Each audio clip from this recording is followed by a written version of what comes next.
I want to take that next step in my career. I want a little bit more eyes on me when I'm playing and just kind of give me a better stage to play on, and also just to kind of learn from another offensive line coach. That was kind of huge in my mind because I'm like, all right, well, I've only been playing offensive line for 3 years now. I've had one coach tell me to do it one certain way. I need to kind of expand my game because I can't change my game once I get to the NFL because I feel like by then it would be too late. So and behold, man, Arkansas reaches out to me and I come to Fayetteville and I fall in love. And I mean, the rest is history. I come here and I feel like this is one of the best decisions I've ever made.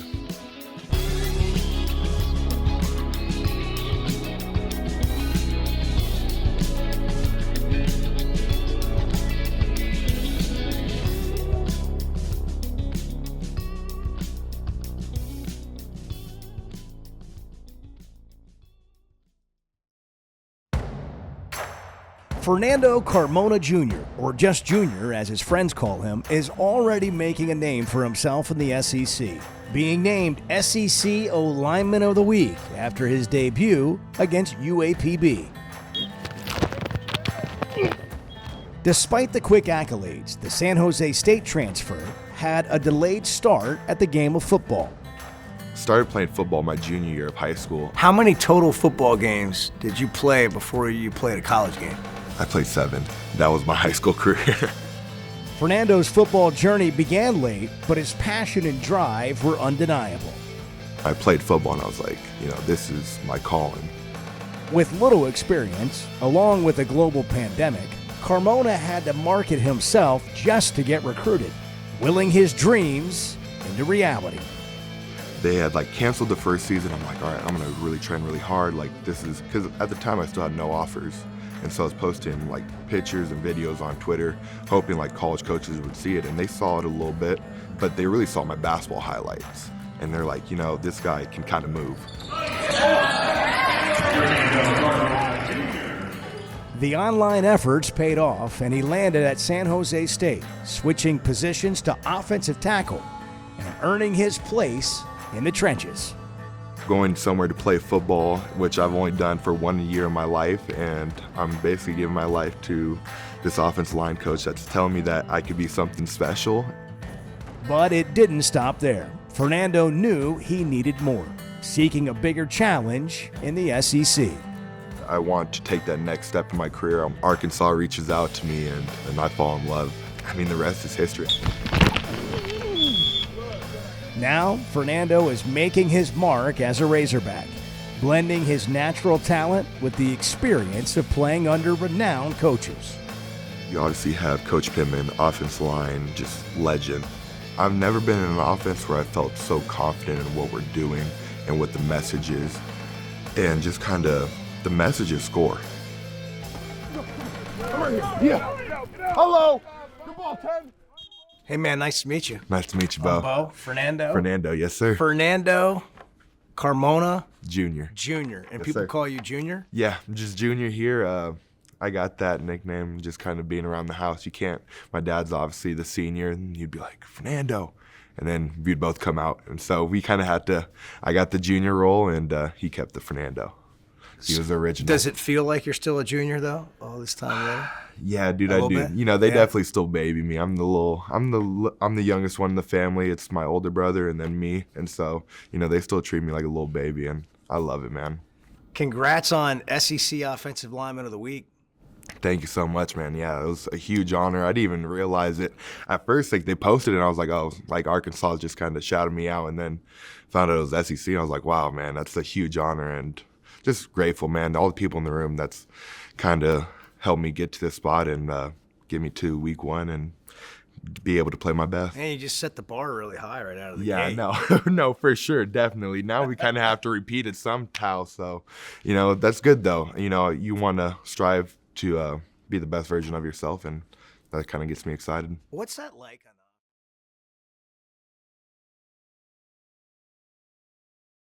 it seems like you guys have sort of come together. What would you say about all that? Yeah, most definitely. I think it's still like a day-to-day process. We're still trying to really mesh as a group and get to our fullest potential. And I don't think we've even like reached that point yet. We're still working on it. And it's a lot of work because, like you said, it's a lot of change. It's a lot of new faces, a lot of new operations that we're trying to learn. And I think just the way that we're getting through it all is just kind of us getting closer together as a group, us embracing our our friendship, our brotherhood. And so each and every day, that's what makes it fun. That's what makes us come to work and work hard, is because we're doing it for each other. Tell me about your team, just your teammates, the locker room. For those that don't get to see in there, what's your group like? How would you describe it? The offensive line? And the team in general. Like two-part question, really. Yeah, so I think the offensive line in general, man, we love each other, man. We're in the back part of the locker room, so everybody always walks through us, and we're always chatting up with everyone. And just as a whole team, though, man, I think we just are really meshing together well. Defense is chilling with offense is chilling with defense. Like, it's not like clicks, and that's kind of what I've been hearing has happened before, and I feel like we're just kind of meshing together all at once, and it's happening at the right time. It's right as the season's starting, and it's really cool to see, because it's like we're all becoming more and more friends by the day. So if you watch Hogs Plus, you've seen a little bit of you and your personality, and it's fun seeing you try to learn how to fish and get used to Arkansas. Trying to, man. Trying to. You're the grandson of a Cuban immigrant, right? Yep. You grew up in Vegas. Yep. Okay. And then you went to San Jose State to play college ball. Yeah. And now you're in Fayetteville, Arkansas. Can you just kind of tie the similarities to any of that together, or is it completely different? Man, it's completely different. And when you say that right there, like, it kind of is just shocking, man. You just kind of get caught up in the moment sometimes, and you don't realize how far you've actually come. And so you saying that right there was like, wow. Because it's different, man. It's very different. Going from Vegas to San Jose, that was a complete shift. I'm going somewhere to play football, which I've only done for 1 year of my life, and I'm basically giving my life to this offensive line coach that's telling me that I could be something special. And then from that to turn into being in Arkansas is I can't even describe it, man. All right, back up. What do you mean you're going to play football at San Jose State coming out of high school, doing something you've only done 1 year in your life? Yeah, so I started playing football my junior year of high school. I was a tight end originally. Your first year ever playing football? Yeah. Ever putting a helmet on? Ever putting on a helmet. I played like flag football when I was like maybe 8. Right. Small difference. Yeah. Just a little bit. Especially for a guy your size. Right. And so I just never thought it was interesting. I was kind of always scared to hit. Like, as weird as that sounds, I was just like, dude, I don't know, like, if I could hit. But I was super physical on the basketball court, so it never really like made sense to people. And it kind of made sense to me at the time. And then I played football, and I was like, this is my calling. This is definitely my calling. How many total football games did you play before you played a college game? I played 7. I got hurt like somewhere midway through the season, and then played 1 playoff game. We got knocked out, and that was my high school career. Your high school career was 7 football games? Yes, sir. So COVID was your senior year, so you didn't have a season? Didn't have anything, man. So that's kind of when I got really hungry, man. They had like canceled the first season. I'm like, all right, I'm going to really train really hard. Like, this is, because at the time I still had no offers. And so I was posting like pictures and videos on Twitter, hoping like college coaches would see it. And they saw it a little bit. And, but they really saw my basketball highlights. And they're like, this guy can kind of move. So that's kind of. I've heard coaches talk about that. Yeah. They want some bigger guys that can play, that have played basketball. Yeah. Some of them. Okay, back up a little bit. Now I'm really interested in your basketball career. Yeah. Like, what kind of basketball player were you? How tall are you? I'm about 6'4". Were you 6'4" in high school? Yeah. Okay. Yeah. So were you big? Like, I was actually pretty skinny. I was about like 210, 220. All yeah. right. So I was a little bit slender. Okay, and what was your basketball game like? My basketball game, at first, it was like I was this pure big man, and then I kind of learned how to play in the perimeter, and then I kind of towards like my sophomore, junior year, I kind of was moving around with the ball a little bit. Not crazy. I would kind of consider myself like a Goodwill Jokic. I'm obviously not as good as Jokic, but like, I kind of moved around. I played slow, but I got stuff done. I mean, were you getting any looks in basketball? Yeah, I mean, I think UNLV was looking at me as like a walk-on type thing. A lot of D2 schools, but I was just like, I don't know, man. I just knew it wasn't gonna happen. So you kind of got the bug. What made you go into football your junior year? My brother one day at the dinner table was just like, dude, let's go get you some cleats. You go out, just have 1 week of football. The worst you'll get out of it is a good workout. And so that night, I told my dad, and I was like, we're going to Burlington. We're going to go get some cleats. Went to Burlington, got some size 15 Nike cleats that were like $20. And from there, I became a football player. So your brother had played. He's older than you? Yeah, he had played at UNLV. And so he was just kind of like the one that was like, dude, come on, just do it. And so he was actually coaching at the school at the time. He was the tight ends coach. So I knew he was going to be my coach with me. And so I was like, why not? So you went out and you got the bug. Yeah, instantly. I mean, all my friends were already playing, and they've already been talking to me for like years, like, come on, Junior, just come out, play with us, just play with us. And so we went out there, and just kind of that first week of workouts was so much fun. And I mean, it was hard, but it was so much fun because I was there with my friends, I was there with my brother, and I was like, this is dope. Okay, I just got to say, like, 7-game high school career.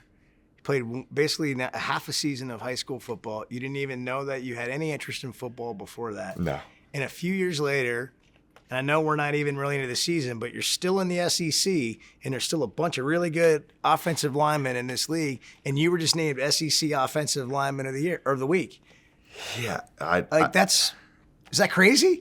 Yeah, I don't know how it happened. It just kind of like, it just popped up, man. And I never knew I had this skill, but thanks to my first offensive line coach, man, that kind of saw that vision for me, Josh Oglesby. And, he's kind of the one that molded me to where I was at now. And then, Mateos and Pittman just kind of sharpened my tools and just showed me this whole new way of looking at offensive line. And kind of combining those two has made me to the player who I am today. All right, let's go back to high school. On your way to San Jose State. Okay, so your senior year, you're putting out videos and stuff of you working out or whatever and hoping somebody will recognize, and obviously San Jose State did. How did that come about? Yeah, man. So there was really only 2 schools. It was New Mexico State and San Jose State, and they had just came across my Twitter videos. This dude, Josh Oglesby, he was a first-year coach. I mean, I got to see these videos. Yeah, no. Like, you got recruited on Twitter videos. It's pretty ridiculous. If you watch them, they're pretty ridiculous. They're like crazy workouts because, mind you, this is COVID, so I'm in my garage. I'm doing ropes off of like my dad holding the other side. Like it was ridiculous. But I got the offer somehow, and I got the opportunity, and it's pretty insane. Man, that is so cool. Yeah. All right, so you go to San Jose State. Did you ever regret, like, hey, I'm on this journey to play football? I mean, did you know you were going to be a lineman? What tell me about sort of that journey there. Yeah, no, for sure. There was definitely doubts in my head that I was like, is this really for me? Because even like my parents were like, Junior, if you don't like it, man, like you can come home whenever. And so they were always like never trying to like force this upon me. They're just like, do what's happy, what makes you happy. And, just that first day of offensive line, being with the guys, I was trying to put on my ankle braces. My ankle braces were all sorts of messed up. My knee braces were, like, backwards. So I'm going out there clunking. They're making fun of me. But, it's just kind of that brotherhood that I felt that first day of fall camp at San Jose where I was like, I could do this for a long time. And you started playing pretty much right away? Yeah, so I started playing my red shirt freshman year. Okay. I had a senior above me, and he was really good. So I just kind of learned all my stuff from him, and his name was Jack Snyder. He played a little bit in the league. He got some practice squads, but he was just my mentor, and he actually wore 55, which kind of is cool because I wear 55 now. So I'll still text him and be like, hey, man, I'm wearing your number, I'm representing for you. But he just kind of showed me how to play the left tackle spot, and he was just a class act guy, and he worked really hard. Well, you really grew into the role, I'd say. You started all 12 games last year. You guys were co-regular season champs in the Mountain West. You played well over 750 snaps, finished the season with an overall grade of 81.5 from Pro Football Focus, which is pretty salty. Allowed just 2 sacks and 424 pass blocking attempts. I mean, all you've done is just keep getting better, right? Right. So when the season ended last year, what was your thought process? Because we live in a totally different world now, Yeah. right? Like it's just the world we're in. It's transfer portal. Yeah. And how did that happen for you? Give me a player's perspective on that. So like nobody had any idea you existed. So like, Right. And then they find you, and then you get there, and then you make the most out of it. Mm-hmm. And now for your benefit, you're looking. I'm assuming I don't know what your circumstances were, but tell us about the transfer portal. Yeah, man. I mean, at the beginning, I really didn't want to transfer because I loved the team so much there, but I was like, you know what? I want to take that next step in my career. I want a little bit more eyes on me when I'm playing and just kind of give me a better stage to play on, and also just to kind of learn from another offensive line coach. That was kind of huge in my mind because I'm like, all right, well, I've only been playing offensive line for 3 years now. I've had one coach tell me to do it one certain way. I need to kind of expand my game because I can't change my game once I get to the NFL because I feel like by then it would be too late. And so that was kind of my mindset. And that day that I told the coaches I was transferring, man, it was devastating. Like, I loved those guys and I wanted to be with them, but they all understood, like, you know, where I was coming from, and they were very supportive. And so and behold, man, Arkansas reaches out to me, and I come to Fayetteville and I fall in love. And I mean, the rest is history. I come here and I feel like this is one of the best decisions I've ever made. Was it pretty much a foregone conclusion after you got here that this is where you wanted to be? Yeah, my parents fell in love with it instantly. And so, you know, we actually had a trip to Auburn right after, and we canceled that trip because we were like, you know, this is the spot, this is where I need to be, and this is where I'm going to grow to be the best version of myself.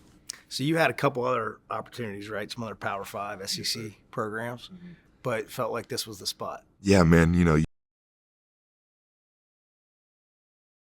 he has so much just knowledge and just experience. And then you obviously have Coach Mateos, who's produced many great players and has had success in the Big 12. And so I was like, you know what, this is the place I need to be at. Describe for us what you've noticed about the way they work together, or how that is for you as a player under them. It's awesome, man. You know, they both have their own ways, but the way that they just kind of combined, there's obviously one main message that they're giving out, and it's just nice because you learn just so much different things. Like, I met with Pittman a few weeks ago, and we were watching some old clips of some of his old guys and just kind of techniques that he likes to coach. And then I'll go right down the hallways to Coach Mateos' rooms, and he'll show me some other clips of some NFL guys or some guys that he's coached. And so it's just a lot of just different knowledge, and it's great for my mind because it's only expanding. And then adding to that is Coach Petrino, who's obviously got a long-time reputation for coaching offense. What's it been like in this offense? Like, how would you describe it all? It's so much confidence. I've never been in an offense where I felt so confident in what we're doing and what the message is. And just kind of the message is score. And so every time I took that field last Thursday, I was like, there's no doubt in my mind that we're not about to go out there and score. I think it was like 3rd and 15. And I looked, I was like, well, we're fine. Like, we're still going to find a way to score. And so I think just kind of that's just been so new to me, and just being in his offense, it's a lot of fun. It's very fun. What's it like as a lineman in this offense? Man, he helps you out a lot because there's so much stuff that goes on. So the linebackers, the DBs, the safeties are looking at this play that's going on in the backfield, and you just see crazy stuff going on. And I don't even really know what's kind of going on back there, but it does mess with their eyes, and then it helps us out because it slows them down. And then, I mean, there's a crap ton of plays. And so they're trying to think of all these stuff that could go on. So it just kind of slows them down and lets us play fast. All right, so we've talked about your journey on the field. There's all this stuff off the field that's fascinating about you, I think. Thank you. We talked about your grandmother immigrating here from Cuba. She was a pit boss in Las Vegas, is that right? Yeah. Tell me about that world. Man, I don't even really know, because the funny part is she really only spoke Spanish. So she had very little English. So when I was kind of growing up, it was Spanglish. And it was a lot of just kind of communicating through stuff. But, you know, from what I've heard is that, you know, she hustled. She hustled her way in Vegas, and that's just kind of, I feel like, how you make it through Vegas. I mean, being an immigrant from Cuba, you know, she didn't have a lot of money, and she was trying to take care of a lot of kids. So it was hard, but she was a hustler. Did your dad get into that business at some point too? Yeah. Once he grew up, he finished he finished college at Utah, and he came back to Vegas, and he kind of got into that little industry. And same way, man, he hustled. He learned from, obviously, his mom. And I feel like that's kind of where I get a little bit of my hustle, too. Yeah. Yeah. Have they given you any insights? Did you pick anything up along the way? Just like what it looks like in that world? Not really, man. I think they try to keep me away from it because it's like, you're living in Vegas, you're living in the gambling area. So I feel like they've obviously seen the good, but they've also seen the worst. And so they kind of separated that kind of part of their life. And they're like, you know what, let's not talk about that. I wondered what it was like growing. I was going to ask you, growing up there in your whole life, I bet your view of Vegas is a lot different than most people's. A lot of people. Yeah, no, most definitely. It's weird because I've always just seen it as just like it's the city. That's the city in there. You don't really go into the city unless it's like a weekend and, you're just going out. Because when you're in high school, you can't do much. You go down there, people watch. That's pretty fun. That's actually a lot of fun. But that's about it, man. You obviously get cool sights and stuff. There's lots of shows that go on, but we never really had sports teams. So there's not really much to cheer for. It was just kind of that's the city, and then you get your other life outside of it. Yeah, lots changed there now with the Raiders. Oh my God, yeah, the Raiders, the Aces. I think we're getting the A's now, which is pretty cool. But no, it's growing, man. It's awesome. So your brother is in the content creation world now. What's his name? George. George has a podcast, and now you're part of the podcast? Yeah, so he started it last year. It was called Gridiron Junkies. And he's into the content creation world, and he's so savvy with it. And so it's cool because we kind of have those same dreams and aspirations. And so he's kind of holding my hand through the journey right now. And we have a podcast show, the Pin and Pull podcast. The Pin and Pull. Yeah, Pin and Pull. Offensive lineman terms. Yeah, because he was a tight end. I was obviously a tight end too. And but I also play tackle, and that's kind of like the concept where the tight end goes down, tackle pulls around. And so, we have a podcast. We shoot it every Sunday, and we just talk ball. And it's good because I get to have a great conversation with them and just kind of spend some time with them. Are you guys thinking New Heights situation most here? Definitely. Jason and Travis Kelce, $100 million deal that recently happened. Right, no, exactly. Taylor Swift may be involved. We don't know. I don't know how we can work that out, but we can see what we can do. Is he still coaching? No, he's not. He's full-time in that business. He has another show that he produces, and so he's just he's really smart in that realm, and so it's kind of cool because I always feel like he's the brains of the operation, and he's really good at what he does. Can't wait to meet him. Oh yeah, you'll have to meet him. Absolutely. So you got a big personality. We saw some of that on the follow on Hogs Plus during fall camp. Yeah. What are some things that you've been doing off the field since you've been here? Man, I've actually started falling in love with Andy's. It's a bad habit. Andy's ice cream? Yeah, dude. I figured this place out 2 months ago, and now every time it's a weekend or something, me, Andreas, Addison will stop by there. And so that's one of them. Obviously, this is guilty confessions. Yeah, right now. I know. I feel bad. Hey, I'm bad with ice cream. I love it. I am bad. Well, funny enough, that's actually how I gained my weight coming out of high school to college to be an offensive lineman. Was I was eating Ben & Jerry's every night. Not a good way. Not a good way. I understand. That's just how they draw it up. A little protein powder, and Ben & Jerry's. But I got the weight up, and so yeah. That's too good. So what's your go-to at Andy's? Man, I've been mixing it up, but I get the triple chocolate though. I love the triple chocolate. Really good. What's the one? I had you pegged for straight vanilla the whole way. Really? No. Not at all. No. Yeah, no. I love that place though. Really good. So that's well, I was just kind of thinking what you did off the field, go fishing, and you're ice cream. Yeah, no, that's kind of because we're kind of in the heart of things right now. So the time. It's your little reward. Yeah, no, literally. You finish off the day. It's nighttime. You're like, you know what? Let's go get some. Hey, I think you work hard enough to have some ice cream, but I'm not your coach. I'm not your strength coach. I'm not your nutritionist. I appreciate that. I was just my outside. I appreciate that. So how did you develop into a tackle? Since we're on this point. Yeah, Did you start off there Yeah. when you were at San Jose? Yeah, I started off there. So he always had that vision. He was like, even when he was telling me out of high school, which is honestly insane thinking about it now, he was like, you're going to come here. We have a senior You that's only weighed like 220 or something at the time. Wow. And he's like, you're going to come here, you're going to put on weight, and you have a senior that you had to weigh behind for 1 year, and next year you had to be the guy. And so I think just kind of him saying that kind of put that pressure on me and just kind of created that urgency for me to, be good right now. And that's kind of the mindset I've carried without me throughout my whole football career is like, I need to be good right now. What size are you now? I'm about 325, so 100 And you pounds don't later. look 325. Appreciate that, man. I'm serious. Really? You think Yeah, so? no. I mean, so it's. Just, I think it just you got it proportioned well or something. I don't know. No, I think. That first year after Ben and Jerry's. That sounded really weird. Maybe we won't run that. No, I appreciate Yeah. that. Yeah. No, that first year after Ben and Jerry's, I looked really big, and you could see some pictures of me, like my red shirt freshman year, and I'm wearing the Adidas jerseys, and they're not pleasing. They're very tight, and so you saw everything. But I think, I've definitely been trying to cut it down and cut down some of that fat. That first year after Ben and Jerry's, you act like you ate the restaurant. I like basically the whole did. thing. I mean, I'm telling you, it was 5 days a week of Ben and Jerry's at night. A full pint, like a full little.